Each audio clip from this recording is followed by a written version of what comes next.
तुम एक बहुत ही चालाक इंसान हो अगर तुम ये कहते हो कि मुझे करने के लिए मेरी जिंदगी में 100 काम पड़े हुए हैं लेकिन मैं एक भी नहीं करता क्योंकि मुझे किसी भी काम को करने के लिए कोई एक्साइटमेंट ही फील नहीं होती। अब तुम अच्छे दिखने के लिए तो दुनिया को ये बता रहे हो या मुझे ये बता रहे हो या फिर सबको ये बोल रहे हो कि भैया हमसे काम नहीं हो पाता है। मेरे सामने किताब आती है कि मुझे नींद आने लग जाती है। जिम के बारे में सोचता हूँ तो डिले करता जाता हूँ कि 1 घंटे बाद जाऊंगा, 1 घंटे बाद जाऊंगा। कुछ खाया नहीं है, पेट खाली, अब खाने के बाद जाऊंगा। अरे यार अब तो शाम हो गई, अब तो जिम में भीड़ हुई होगी, चलो कल से ही जाता हूँ। तुम्हारे लिए जो चीज करना बिल्कुल सही है कि ये चीज तुमको करना ही करना चाहिए, उस चीज को करने के लिए इतनी एक्साइटमेंट ही तुम अंदर से पैदा नहीं कर पा रहे हो कि तुम मरे जा रहे हो कि कब टाइम हो और मैं उस काम को कंप्लीट करूं, कब टाइम हो और मैं जब जिम भागूं। चलो चलो चलो, बहुत नाटक हो गया। तुम अपने आप से झूठ बोल रहे हो। तुम दुनिया को ये बोल रहे हो कि मुझे किसी भी चीज को करने की एक्साइटमेंट फील नहीं हो रही है, लेकिन अब मुझे एकदम सच सच बता दो। कमेंट सेक्शन खुला है, सच सच जाके बता दो कि वो क्या एक चीज है जिसके लिए तुम इतने ज्यादा एक्साइटेड होते हो कि उसको कभी आधी रात को भी उठ के बोला जाए कि भाई ये काम कर दे तो तुम कर डालोगे। बताओ, कोई ना कोई वो चीज तो है। वो एक चीज है जिसने तुम्हारी जिंदगी की सारी अच्छी चीजों को खा लिया है। उस चीज ने एक टॉक्सिक गर्लफ्रेंड की तरह तुमसे वादा करवा लिया है, तुमको जकड़ के रख लिया है और तुमसे ये वादा ले लिया है कि भैया किसी और से प्यार नहीं कर सकते आप। और ये निश्चित है कि वो चीज निहायती वाहियात ही होगी, इसी वजह से इन सही कामों को करने के लिए तुमको एक्साइटमेंट फील नहीं करवाने दे रही। तो अब मुझे तुमसे बहाने नहीं सुनने। अगर कमेंट सेक्शन में नहीं बताना चाहते हो तो अपने मन के अंदर ही जरा एनालाइज करो, क्या वो एक चीज है या 2 चीज है जिसने इस तरीके से तुमको पकड़ लिया है कि वो कोई भी काम तुमको करने के लिए एक्साइटमेंट फील करने नहीं दे रहा। क्योंकि भाई ये हो ही नहीं सकता कि किसी इंसान के अंदर किसी चीज को करने की एक्साइटमेंट पैदा ही ना हो। अगर हमारे घर में एक कुत्ता भी होता है ना, तो अगर हम ऐसे बोलते हैं ना कि चलो घूमने चलते हैं, तो वो इतना एक्साइटेड हो जाता है ना कि वो दौड़ने भागने लगता है, कूदने फांदने लगता है कि मेरा मालिक मुझे वॉक पे लेके जाएगा। तुम कौन सी मिट्टी के बने हो बे? तुमको एक्साइटमेंट ही फील नहीं होती किसी चीज की। असल बात तो देखो ये है, अगर तुमको कोई हार्मोनल इशू नहीं है ना कि तुम्हारे अंदर टेस्टोस्टेरोन ही कम हो गया है या फिर कोई तुमको ऐसी बीमारी हो गई है, डिप्रेशन वगैरह, वो सब मुझे नहीं पता वहां का। मुझे इतना पता है कि ज्यादातर लोग को ना डिप्रेशन है ना ही कोई हार्मोनल प्रॉब्लम है। मुझे तो बस ये पता है कि क्योंकि तुमने किसी एक चीज को इस तरीके से अब्यूज किया है ना कि उसने तुम्हारी जिंदगी को पूरी तरीके से एक नर्क बना के रख दिया। ऐसी ही चीज को हम एडिक्शन का नाम भी दे सकते हैं, जो तुम्हारी जिंदगी से जिंदगी छीन लेता है और तुम्हें इस तरीके से अपने ट्रैप में फंसा के रखता है। ट्रैप में फंसा के रखता है, तुम उसके ट्रैप में फंसे रहते हो। तुमने कोई एक ऐसी चीज पकड़ के रखी हुई है जिसने तुम्हारी जिंदगी की सारी सही चीजों के अंदर जो मजा तुम्हें मिल सकता था उसका 2 गुना 3 गुना 4 गुना मजा वो अकेली चीज दे रही है, जिसकी वजह से तुम एक फुलफिलिंग जीवन जी सकते थे। अभी चल रहा है जनवरी का महीना और कुछ ही दिन हुए हैं मकर संक्रांति को गुजरे, और मकर संक्रांति में घर में आते हैं खूब सारे लड्डू, तिल के लड्डू, चावल के लड्डू और वो जो मूंगफली की गुड़ पट्टी होती है वो। मैंने सोचा यार आज फेस्टिवल का दिन है, आज थोड़ा डाइट वाइट से ब्रेक लेते हैं, आज मैं ये खाऊंगा। मैंने सुबह होते ही मीठा खाना शुरू किया। खाने के बाद अपने बेड पे लेट गया, स्क्रोलिंग करता चला गया। स्क्रोलिंग करके थका तो अब सोचा कि अब चलो मैं काम करूंगा। लेकिन मैं जैसे ही अपनी कुर्सी पे आके बैठा, मेरा दिमाग काम करने के लिए राजी नहीं हो रहा है। बिल्कुल वही सिचुएशन जो तुम्हारे साथ हो रही है कि मुझे कोई भी चीज करने की एक्साइटमेंट फील ही नहीं हो रही है। थोड़ी देर बैठा रहा, यूट्यूब पर कुछ वीडियोस देखी, तो फिर मेरा दिमाग ना अब सर्चिंग में लग गया कि क्या चीज ऐसी करूं जिससे मजा आए, क्या चीज ऐसी करूं जिससे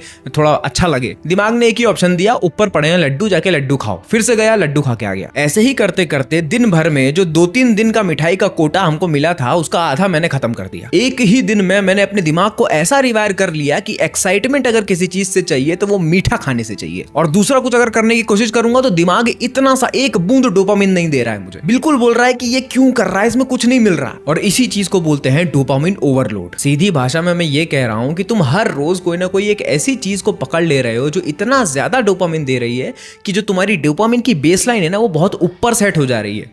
और फिर जो बाकी के काम है तुम्हारी जिंदगी के, जैसे पढ़ाई करना, मेरे लिए स्क्रिप्ट लिखना या वीडियो बनाना, वो सिर्फ इतना डोपामिन देती है। उसकी लाइन यहाँ पर है, इतना ही डोपामिन मिलेगा भाई उससे। लेकिन तुमने बेसलाइन सुबह उठते ही यहाँ पर सेट करके रखी हुई है कि इसके ऊपर डोपामिन दोगे तो मजा आएगा, तो करने में ऐसा लगेगा कि कुछ कर रहा हूं और अच्छा लग रहा है। लेकिन यहाँ कुछ करोगे, इस लेवल पे कुछ करोगे तो कुछ फील ही नहीं होगा। और फील क्या, बॉडी भी, दिमाग भी इतना चालाक होता है, इतना उसमें लॉजिक से वो काम करता है कि भैया क्यों, जब कुछ मिल ही नहीं रहा है, जब कोई रिवॉर्ड ही नहीं मिल रहा है तो तू काम क्यों कर रहा है। बस इतनी सी ही बात है। ऐसा कुछ भी सोचने की जरूरत नहीं है कि शायद इस दुनिया से मेरा दिल उठ गया है, शायद मेरी आत्मा किसी आध्यात्मिक सुख को पाना चाहती है, उसकी इच्छा प्रकट कर रही है। वो जो एक चीज तुमने पकड़ के रखी हुई है ना, जिसके बारे में कुछ बता नहीं रहे हो तुम, क्योंकि तुम अपने आप को एक सो कॉल्ड अच्छा इंसान मानते हो, तुम उसके बारे में बात नहीं करते जो तुम गलत कर रहे हो, तुम उसके बारे में बात करते हो जो तुम्हारे साथ गलत हो रहा है। एक क्रिमिनल जब किसी किसी का मर्डर करता है या फिर कोई इंसान जब भ्रष्टाचार करता है, उससे अगर पूछा जाए कि ये काम क्यों करते हो, तो वो इस बारे में बात कम करेगा कि ये काम उसने लॉजिकली किया क्यों, और इस बारे में बात ज्यादा करेगा कि मेरे साथ मेरी जिंदगी में क्या बुरा चल रहा है, मेरी जिंदगी में कितनी प्रॉब्लम्स हैं जिसकी वजह से मुझे ये करना पड़ता है, या फिर मैंने ये किया। सच बोल रहा हूं, अगर तुम एक हीरो और एक विलन को सामने खड़ा कर दो और दोनों का पर्सपेक्टिव बिना किसी बायस के सुनो, तो तुमको लगेगा कि दोनों ही अपनी जगह पर ठीक है। तो अगर तुम सचमुच में जानना चाहते हो ना कि दोनों में से सही इंसान कौन है, तो ये तो सिर्फ एक ही तरीके से पता चल सकता है कि तुमको वो इंसान होना पड़ेगा। क्योंकि जब तुम वो इंसान हो जाओगे तब तुमको मालूम होगा कि यहां पर तुम्हारे पास चॉइस थी इस रास्ते पर चलने की, लेकिन क्योंकि तुम कमजोर थे, क्योंकि तुम आलसी थे, क्योंकि तुम लालची थे, इसलिए तुमने फिर भी गलत रास्ता ही चुना। ये चीज वो कभी भी अपने एक्सप्लेनेशन में नहीं बताएगा, और ना ही कभी कोई इंसान उस चीज को पकड़ पाएगा। हम तो ये सोचेंगे कि यार उसमें उतना दिमाग ही नहीं होगा। दिमाग होता है, स्वार्थ जो है ना वो फंसा के रखता है। तो यही मैं तुमको भी बोल रहा हूं, तुम भी ये बिल्कुल बोल सकते हो कि कोई चीज मुझे एक्साइट ही नहीं करती, मैं क्या करूं, मेरा जिंदगी में कुछ नहीं होने वाला लगता है, मेरा मन ही नहीं करता कोई काम करने का, मैं मेहनत करना चाहता हूं, सच में करना चाहता हूं, लेकिन मैं नहीं कर पाता। सच में करना चाहता है, अपनी मजबूरी तो बहुत गिनवा रहा है, लेकिन अपने कमर में बैठ के जो छोटी छोटी खुशियां लेता है उसके बारे में कौन बताएगा। बोल रहा है मेरी जिंदगी बहुत बुरी चल रही है और मैं उसको लेके कुछ कर भी नहीं सकता। तो इस बुरी जिंदगी के अंदर वो छोटे छोटे नशे वाले पल जिसमें तू बहुत ज्यादा आनंदित होता है, जिस आनंद की वजह से तू ये बोलता है कि चलो ठीक है यार, इतना दुख है जिंदगी में, इतना कुछ करना है जिंदगी में, नहीं कर पा रहा, लेकिन ये छोटे छोटे आनंद है ये तो मिल रहे हैं ना मुझे, इन्हीं को लेते रहो, इन्हीं को लूटते रहो और जिंदगी चलने दो।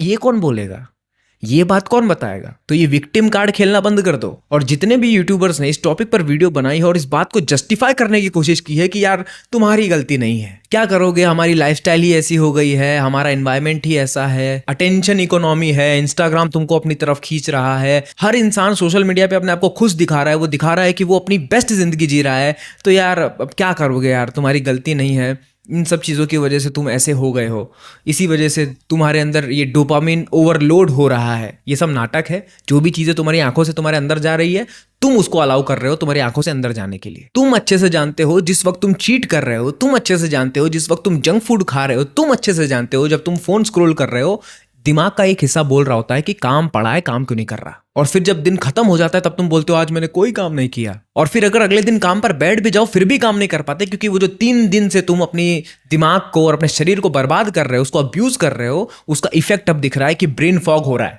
इतने कार्ब्स तुमने खाए हैं ना कि तुम्हारा ब्रेन फॉग हो रहा है, तुमको कुछ समझ में नहीं आ रहा है कि तुम क्या करो, दिमाग ऐसे घूम रहा है, ऐसा लग रहा है किसी नशे में हो। तुम लैपटॉप के सामने बैठ रहे हो तो बस स्क्रीन को घूर रहे हो कि ये वो ऐसा वैसा, कोई वीडियो खोल ली, कहीं कुछ खोल लिया, कहीं कुछ खोल लिया, जहां जहां पर बस टिटिलेशंस दिखी उस पर क्लिक करते चले गए और मजे लेते चले गए। दिमाग 3 दिन से उस चीज को एक्सरसाइज करता हुआ आ रहा है और अब वो उसका रिजल्ट दिखा रहा है। तुम्हें क्या लगता है डोपामिन ओवरलोड से तुम एक दिन में ठीक हो जाओगे? हर एक चीज ठीक करनी पड़ती है, अपनी स्लीप, अपनी डाइट और अपना फोकस। एक हफ्ते तक जब हाई प्रोटीन डाइट खाओगे, अच्छे से अपने विटामिन और मिनरल्स को कंप्लीट करोगे, उसके बाद कहीं तुम्हारा दिमाग ऐसा हो जाएगा कि 5 घंटे भी बैठे रहोगे तो लगेगा कि अभी तो काम बचा है और करता हूं। दिमाग भी सपोर्ट करेगा उस चीज को। तो ना रिपेयर करने में भी 1 हफ्ता लगेगा। तुम 10 दिन से अपने आप को बर्बाद कर रहे हो, 11वें दिन एकदम से ठीक नहीं हो जाओगे। फिर से एक पूरे हफ्ते का ट्रांजिशन लगेगा जिसमें तुम्हारा दिमाग रिवायर होगा। उसके बाद जाके तुम एक ऐसे इंसान बनोगे जो अपनी जिंदगी एक्साइटमेंट से जी पाएगा कि मुझे ये करना है, वो करना है, ऐसा करना है, वैसा करना है, ये गोल अचीव करना है। समझ में आया?